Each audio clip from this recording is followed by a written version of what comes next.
हाय, हम Bhojpuri lyrics writer मानक परदेसी। आज कुछ स्पेशल बा 14 फरवरी। हम कुछ स्पेशल ही गावल चाहतनी।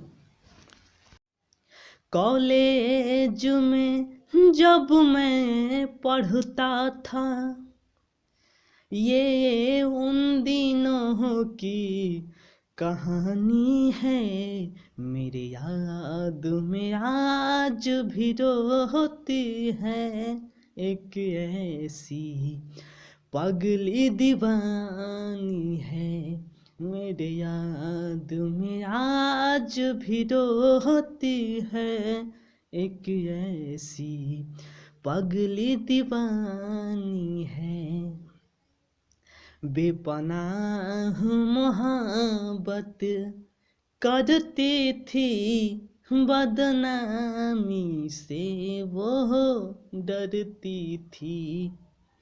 शर्माती थी, घबराती थी, छुप छुप के मिलने आती थी।